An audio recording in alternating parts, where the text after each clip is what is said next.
آج پہلے یہ بات سمجھ لیجیے گا کہ پانی کی مزید اقسام اور بھی ہیں، لیکن پہلے یہ سمجھیے کہ نجاست جو ہوتی ہے یہ دو طرح کی ہوتی ہے۔ کتنی طرح کی ہوتی ہے؟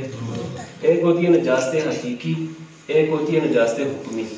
حقیقی وہ ہوتی ہے جو کہ ہم نظر بھی آ رہی ہے ہمیں، ہم اس کی اسمیل بھی فیل کر سکتے ہیں، اور اسی طرح ہم اسے ہاتھ بھی لگا سکتے ہیں، یعنی اس کے اندر یہ تین طرح کے اوصاف ہمیں پتہ چل سکتے ہیں۔ تو وہ کون سی ہوتی ہے؟ حقیقت میں ہمیں نظر بھی آ رہی ہوتی ہے، ہم اس کی بو کو بھی محسوس کر سکتے ہیں اور ہاتھ بھی لگا سکتے ہیں، جیسے پیشاب وغیرہ ہوتا ہے یا بچے الٹی کر دیتے ہیں الٹی میں پورا بات، وہ بھی نجاست غلیظہ میں شامل ہے۔ اب حکمی وہ ہوتی ہے جو ہمیں نظر نہیں آ رہی ہوتی ہے، نہ ہم اس کی اسمیل محسوس کر سکتے ہیں اور نہ ہم اسے ہاتھ لگا سکتے ہیں۔ جیسے ایک بندہ بے وضو ہو، اس نے طہارت نہیں حاصل کی ہوئی، اسی طرح ایک وہ بندہ جس کے اوپر غسل واجب ہے، اب دو بندے وہ جس کا غسل ہے جس میں واجب ہو، ان دونوں کو کھڑا کر لیں ہم، تو ہمیں کیا پتہ چلے گا جی سامنے سے کوئی نجاست میں نظر تو کوئی نہیں آ رہی، نہ ہمیں کوئی اسمیل آ رہی ہے، نہ ہاتھ لگا کے پتہ چلے گا جناب یہ بندہ جو ہے ایسا بندہ جس کے اوپر نجاست کا اثر ہے۔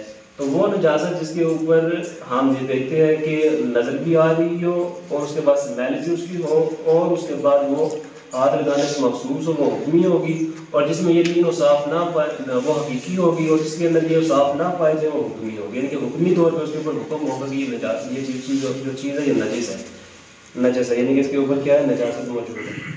اب یہ جب باتیں ہم نے دو سیکھنی، اس کے بعد مزید پانی کی جو قسمیں ہیں وہ پانچ ہیں۔ کتنی ہیں جی؟ پانچ قسمیں۔ پہلا پانی میں مطلق پانی ہے، ان کو ہم کہتے ہیں مائع مطلق، یعنی کہ ایسا پانی جو پاک بھی ہوتا ہے اور پاک کرنے والا بھی ہوتا ہے۔ اب یہ وہ پانی ہے کہ جو منزل من السماء، یعنی کہ آسمان سے اترنے والے پانی کی صفات پر پورا اترتا ہو، جیسے اللہ جل شانہ نے کیا فرمایا کہ انزلنا من السماء ماء طہورا، ہم نے آسمان سے پاک کرنے والا پانی نازل فرمایا۔ اب وہ سات پانی جن کا ذکر ہم نے کیا تھا کہ جن سے طہارت حاصل کرنا جائز ہے، وہ قرآن و حدیث کی روشنی میں نے آپ کے ساتھ مثالیں رکھی۔ یہ آسمان کا پانی، سمندر کا پانی، دریا یا نہر کا پانی، کنویں کا پانی، برف سے پگھلا ہوا پانی، اولوں کا پگھلا ہوا پانی اور چشمے کا پانی، ٹھیک ہے جی۔ یہ سات پانی ایسے ہیں جن کو مائع مطلق کہتے ہیں۔ کیا کہتے ہیں؟ یعنی جو پاک بھی ہے اور پاک کرنے والا بھی ہے، ٹھیک ہے۔ اب اس کے بعد یہ جو پانی ہوتے ہیں یہ تین طرح کی صورتحال میں ہم نے ذکر کیے تھے۔ ایک ہوتا ہے جاری، ایک ہوتا ہے جاری کے حکم میں ہوتا ہے ٹھہرا ہوا ہے، ایک وہ ہوتا ہے جو کہ ٹھہرا ہوا ہوتا ہے لیکن جاری کے حکم میں نہیں ہوتا۔ اب یہ جو نجاست ہوتی ہے حکمی طور پہ یا وہ جو کہ حقیقی طور پہ نظر آ رہی ہوتی ہے، جاری پانی میں کیسے ہمیں پتہ چلے گی؟ تین چیزیں ہوتی ہیں، رنگ، ذائقہ اور بو۔ اگر ان تینوں میں سے ایک بھی چیز ہمیں محسوس ہو جائے جاری پانی میں تو اس پانی سے بھی طہارت حاصل کرنا جائز نہیں۔ اگر ان تینوں میں سے ایک بھی محسوس نہ ہو تو وہ پانی جائز ہوگا استعمال کرنا۔ مثال کے طور پر پہلے تو یہ بات ہے کہ حضور خاتم النبیین صلی اللہ علیہ وسلم ارشاد فرمائے، مسلم شریف کے حدیث مبارکہ، حضرت ابو ہریرہ رضی اللہ عنہ راوی ہے، جب کیا بیان فرماتے ہیں کہ آپ صلی اللہ علیہ وسلم ارشاد فرمائے کوئی بندہ ایسا پانی جو کہ ٹھہرا ہوا ہے یعنی کہ جاری نہ ہو، لا یہ دلی کا لفظ استعمال کیا گیا ہے کہ جو پانی جاری نہ ہو اس کے اندر پیشاب نہ کرے اور اس کے ساتھ پھر وہ غسل بھی کرے گا، یعنی پتہ چلا کہ ایسا پانی تو جو 225 فٹ سے کم ہے، اگر کوئی بندہ اس کے اندر طہارت حاصل کرتا ہے، غسل اس کے اوپر واجب تھا، حکمی طور پہ اس کے اوپر غسل تھا، تو وہ جو پانی اگر اس کے اندر وہ چلا جائے گا وہ پانی ناپاک ہو جائے گا، اس لیے وہ اس کے اندر نہ جائے۔ بلکہ مسلم کی حدیث میں کیا تھی کہ حضرت ابو ہریرہ رضی اللہ عنہ نے کیا فرمایا کہ وہ باہر بیٹھ کے غسل کرے، اندر نہ جائے بلکہ باہر بیٹھ کے غسل کرے۔ اب وہ بندہ جو کہ جاری پانی میں موجود ہے، 225 فٹ یا پھر اس سے زیادہ ہے، یا پھر دریا یا نہر میں غسل کر رہا ہے، ایک بندہ غسل اس سائڈ پہ کر رہا ہے، دوسرا بندہ ادھر پانی سے وضو کر رہا ہے، اگر اس کو اس پانی میں سے رنگ، ذائقہ یا بو نجاست کے حوالے سے محسوس ہوتی ہے یا کسی نے پیشاب کر دیا، مسئلہ ہے شرع میں، شرع میں مسئلے میں آ رہی ہے، ٹھیک ہے، تو وہ اگر اس کو ان تین چیزوں میں سے رنگ، ذائقہ، بو میں سے ایک چیز بھی محسوس ہوگی تو پھر وہ اس پانی سے طہارت حاصل نہیں کر سکتا۔ اگر اس میں سے وہ جاری پانی آ رہا ہے، اس میں سے اگر محسوس نہیں ہو رہا تو وہ پانی کا استعمال کرنا ملا کر اس کے لیے جائز ہوگا، ٹھیک ہے جی۔ اب یہ وہ پانی ہو گیا جس کو ہم نے مائع مطلق کے طور پہ سیکھ کیا کہ ایسا پانی جو پاک بھی اور پاک کرنے والا بھی ہے، ٹھیک ہے۔ اب ایک وہ پانی ہوتا ہے جو کہ جسے ہم کہتے ہیں مائع مستعمل۔ کیا کہتے ہیں جی؟ مستعمل وہ ہوتا ہے، مستعمل کی تعریف یہ ہے کہ استعمال شدہ پانی، ایسا پانی جو ہم استعمال کر لیں۔ کیسے؟ جو پانی آپ کے جسم کے اوپر لگ کے جدا ہو جائے گا وہ مستعمل کہلائے گا. جو پانی جسم سے لگ کے جدا ہوگا وہ کیا کہلاتا ہے جی؟ مستعمل پانی کہلاتا ہے.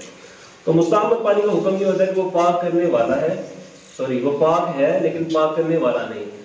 پاک تو ہے مگر پاک کرنے والا نہیں ہے. ٹھیک ہے.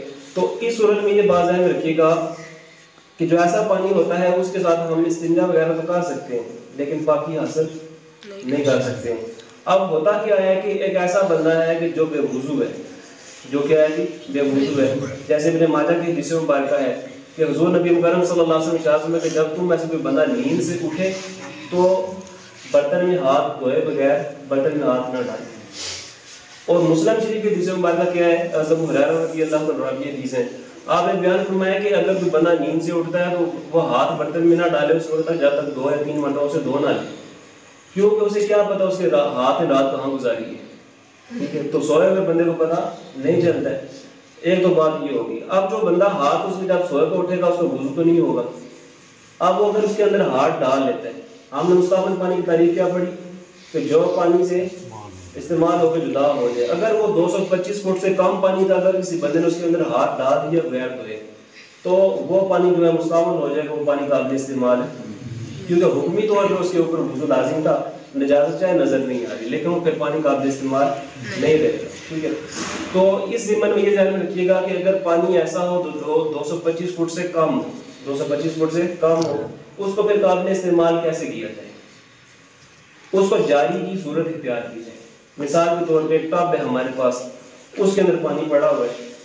ہم کیا کریں گے جی؟ اس کو ایک ٹوٹی کے نیچے رکھ دیں گے. اب ٹینکی سے جو پانی آئے گا ہم ٹوٹی کھولیں گے وہ جاری ہو کے آئے گا. ٹھیک ہے. اور جب وہ جاری ہو کے آئے گا تو ہم کیا کریں گے؟ وہ پانی جو ٹوٹی سے آ رہا ہے، جو ٹب کا پانی مل جائے گا دونوں، ٹب کو تھوڑا سا ڈھیل دیں گے. دونوں پانی مل کے کیا کریں گے؟ بہنا شروع ہو جائیں گے، جاری ہو جائیں گے. تو جو جاری پانی ہوتا ہے وہ پاک ہوتا ہے. تو اس پانی کو آپ اس طرح پاک کر کے اپنے لیے قابل استعمال کر سکتے ہیں. ٹھیک ہے جی. اب یہ کیا تھا؟ مائع مستعمل تھا، استعمال شدہ پانی. ٹھیک ہو گیا. اب ایک قسم ہوتی ہے مائع مکروہ. کون سی جی؟ مائع مکروہ، یعنی کہ جس کے استعمال میں کراہت ہوتی ہے. وہ مکروہ جو ہوتا ہے مکروہ تنزیہی ہوتا ہے، یعنی کہ اسلام اسے ناپسند کرتا ہے لیکن بنا گناہگار نہیں ہوتا. مثال کے طور پہ جیسے یہ ابن ماجہ کی حدیث مبارکہ ہے، حضرت عائشہ صدیقہ رضی اللہ تعالیٰ عنہا یہ راویہ ہیں.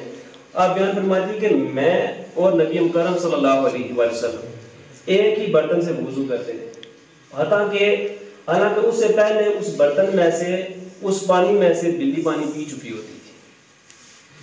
ایسا پانی جسے بلی پانی پی لے. ٹھیک ہے. اب اس حدیث مبارکہ سے بظاہر تو کراہت ہمیں فیل نہیں ہو رہی ہے کیونکہ خدا سے کا عمل جو موجود ہے. لیکن ایک اور حدیث مبارکہ جو کہ ابو داؤد شریف میں لکھی ہوئی ہے، حضرت ابو ہریرہ رضی اللہ عنہ راوی حدیث بیان فرماتے ہیں کہ ایسا پانی جسے بلی پی لے، جس برتن سے پانی بلی پی لے، اس پانی کو آپ ایک دفعہ اس برتن کو دھو لیں.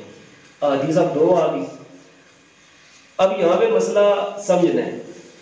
ایک وہ ہے جہاں سے خود آپ صلی اللہ علیہ وسلم نے عمل کر کے بتایا، بلی نے پانی بھی پیا ہے اور آپ نے وضو بھی فرمائی.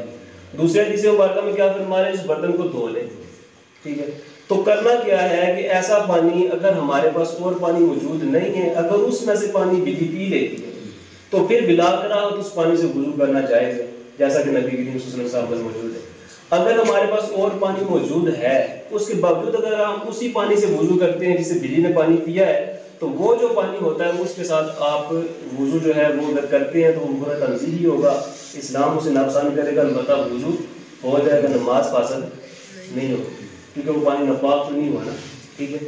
لیکن کیا ہے جی؟ وہ ہم استعمال کر سکتے ہیں. اگر اور پانی ہو تو بہتر یہ ہے کہ آپ اس برتن کو کیا کریں؟ پانی اس پانی کو دور کریں اور ڈھیل دیں، گرا دیں لیکن اس کے بعد اس کو ایک دفعہ دھو بھی دیں. ٹھیک ہے. آج اس کے اوپر عمل بھی ہو جائے گا اور اس کے بعد نیا پانی ڈال کے اس کے آپ وضو کریں. ٹھیک ہے جی. یہ ہو گئے 3 طرح کے پانی. ایک ہوتا ہے مائع مشکوک. کیا ہوتا ہے جی؟ مائع مشکوک ایسا پانی جس کے استعمال میں شک ہو. کیا ہو جی؟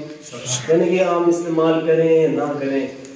اب فقہاء نے جو اس کے بارے میں ذکر کیا، کیونکہ اس میں جو حدیث ذکر کی گئی ہیں وہ متعارض ہیں. ٹھیک ہے. فقہاء کے مختلف آراء میں موجود ہیں، لیکن فقہ حنفی کی روح سے، چونکہ ہم جہاں پہ جو نماز پڑھتے ہیں یا جو معاملات ہم ڈیلی کرتے ہیں وہ ہم فقہ حنفی کی روح سے کرتے ہیں. تو اس روح سے آپ یہ ذہن میں رکھیے گا، ایسا پانی جسے خچر یا گدھا پانی پی لے، خچر یا گدھا پانی پی لے، وہ پانی جو ہوتا ہے وہ مائع مشکوک کے حکم میں ہوتا ہے. یعنی کہ ایسا پانی جس کے استعمال میں ہمیں شک ہوتا ہے ہم استعمال کریں یا نہ کریں. تو اگر ایسا پانی موجود ہو جس میں شک کو استعمال کرنے میں تو وہ کیا کرنا ہوگا ہمیں کہ وہ پانی اگر ہمارے پاس وہ پانی موجود ہے ہی نہیں ہے تو پہلے کیا کریں کہ احتیاطاً اسے وضو بھی کر لیں اور اس کے بعد تیمم بھی کر لیں. کیا کر لیں؟ دو ہی کام کر لیں. ٹھیک ہے, وضو بھی کر لیں اور تیمم. اگر اور پانی موجود ہے پھر اس پانی کے استعمال میں ضرورت نہیں آپ استعمال کریں. اب آخری پانی وہ اسے مائع نجس کہتے ہیں. کیا کہتے ہیں؟ ایک ہوتا ہے نجس, ایک ہوتا ہے نجس. نجس وہ چیز ہوتی ہے جو ناپاکی دینے والی ہے, ناپاک کرنے والی. نجس وہ چیز ہوتی ہے یعنی کہ اگر زیر کے ساتھ نجس ہے تو فاعل کو کام کرے گا. ٹھیک ہے, اگر نجس ہے جس کے اوپر ذکر اور مفعول ہوتا ہے یعنی کہ جو چیز خود ناپاک ہوتی ہے, ٹھیک ہے, جس کو ناپاک کر دیا گیا ہے. ٹھیک ہے, آج تین شریف کے علاوہ باقی تمام کتب میں تیسرے نمبر پہ لکھی ہوئی ہے کہ حضور نبی مکرم صلی اللہ علیہ وسلم شاہد میں برتن میں سے تمہارے میں برتن میں سے کوئی کتا پانی پیے یا منہ اس کا اس برتن تک پہنچ جائے تو اس برتن کو 7 مرتبہ دھو. کتنی دفعہ جی؟ 7 مرتبہ. اب 7 مرتبہ جو دھونے کا حکم ہے وہ ایک استحباب کے طور پر, یعنی کہ مستحب ہے. اگر آپ 7 مرتبہ دھوتے ہیں تو وہ کیا ہوتا ہے کہ اسی طہارت کو تکمیل دینے کے لیے صحیح ہے. اگر 3 دفعہ دھو رہی ہے تو برتن سے بھی پاک ہو جائے. ٹھیک ہے, فقہ حنفی کی روح سے جو مسئلہ ہے وہ یہی ہے, باقی آج اس کو مد نظر رکھتے ہیں. ٹھیک ہے, تو ایسا پانی جس سے نوکیلے دانتوں والا جانور جو چیرنے پھاڑنے والا ہوتا ہے وہ اگر پانی پی لیتا ہے یا وہ برتن میں لے جاتا ہے, چونکہ وہ جب سانس لے گا اس سے سانس میں بخارات ہوتے ہیں تو وہ نمی جو ہوگی وہ برتن تک پہنچ جائے گی تو وہ ناپاک کر دے گی. اگر پانی ہے یا نہیں ہے, ٹھیک ہے, تب بھی اس کو آپ کو پاک کرنا ہوگا. اگر خنزیر اس میں منہ ڈال لیتا ہے, اس طرح بھی معاملہ ہوتا ہے تو وہ جسے ہے نا اس کی بال کھال رال ہر چیز کیا ہے ناپاک, وہ چیز پاک نہیں ہو سکتی. البتہ کتا یا اس کے علاوہ جو چیزیں پاڑنے والے جو درندے ہوتے ہیں وہ اگر اس طرح کا معاملہ کرتے ہیں یا پانی پی لیتے ہیں جاری پانی ہو اس میں سے اگر وہ نجاست کا جو معاملہ میں نے ذکر کیا پہلے ٹھیک اثر نظر آ رہا ہو یا پھر پانی رکا ہوا ہے, آپ نے دیکھ لیا کہ اس طرح کا جانور پانی پی رہا ہے تو وہ پانی جو اگر ٹھہرا 225 فٹ سے کم ہو تو وہ پانی قابل استعمال نہیں ہوتا. تو یہ 5 طرح کے پانی ہے جو کہ ہم استعمال ڈیلی روٹین میں کرتے ہیں.